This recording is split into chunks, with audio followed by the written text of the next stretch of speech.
I saw your tweet thread about the affirmative action decision, and basically you were against the decision. And I was hoping maybe you could just walk us through the philosophy there. Yeah, and I understand why people, differ about that with me, and a lot of the people who have supported me on other issues would be disappointed by that. But, listen, I grew up in a state that was a Jim Crow state. So when I grew up in Virginia, it was illegal at that time for a black man to marry a white woman. Every aspect of life was governed by considerations of race. You were identified by black on your birth certificate. You were raised in a black neighborhood. You attended black segregated schools. Transportation, public parks, everything, every aspect. You were identified by race on your death certificate and buried in a black cemetery. I had a guy. There was a guy who worked for my family, and from when I was young, I was going hunting and trapping hawks down in the southern part of Virginia, and he would carry me on those trips. And he had been a World War II vet. He was in the Seabees. He was 6'5", incredibly smart. And when we stopped in restaurants, I would have to go in and buy the food and bring it out so that the two of us could eat it in the car.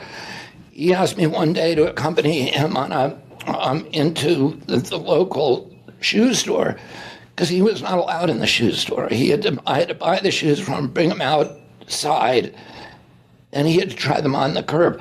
So, my family was, deeply involved in the civil rights movement, and a lot of people look at affirmative action and say, well, it's been 150 years since the Civil War.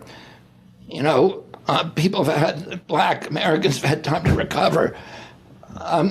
But I was, I saw what it was like to be black when I was a kid. I saw that, that all of those higher levels of society were forbidden, right, in my lifetime. And my family was deeply involved in ending that system of Jim Crow. And part of that process was doing something that normally I wouldn't believe in, which is allowing, considerations of race to affect the judgments about who gets these, positions in colleges. But I also know, Dave, that almost all of those colleges already have a system of preference. And the system of preference is for legacies, for people like me who had a grandfather who went to Harvard, a father who went to Harvard, uncles that went there. And so it's much easier for me to get in. But all of those legacies and also the offspring of faculty are given preferences. And if you look at a pie chart for who's in, almost none of those kids are black.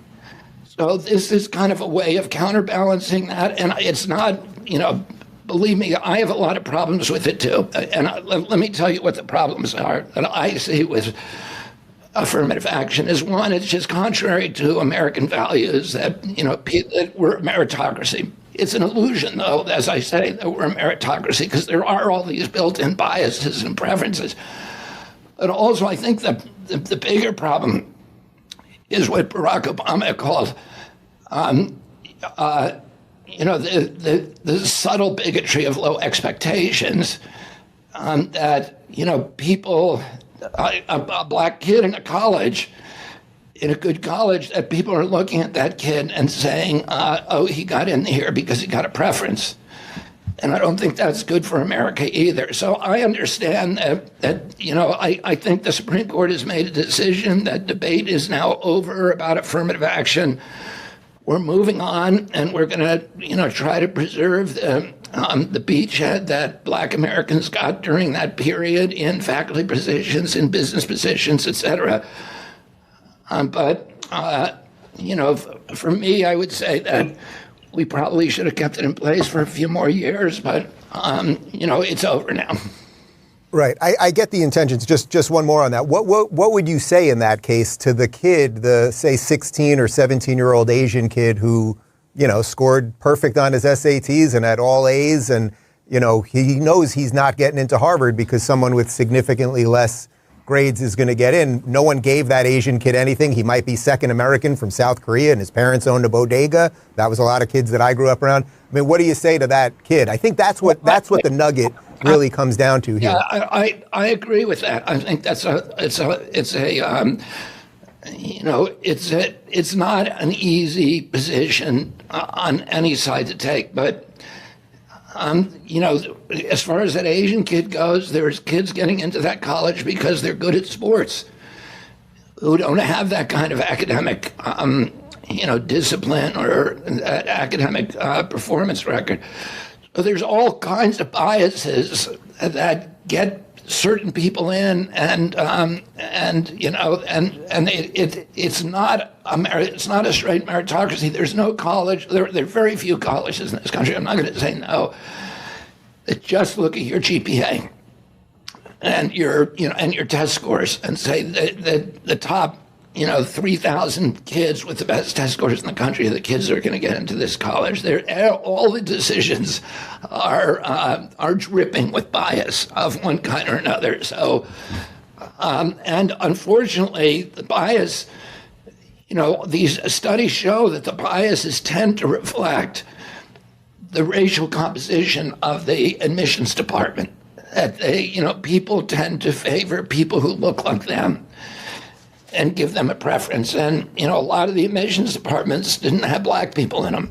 And so, that's, it's not an easy question, Dave. It's not one that I would, it's one that's inconsistent with a lot of my other values and ideas about the country. But, because of my background I land on that side.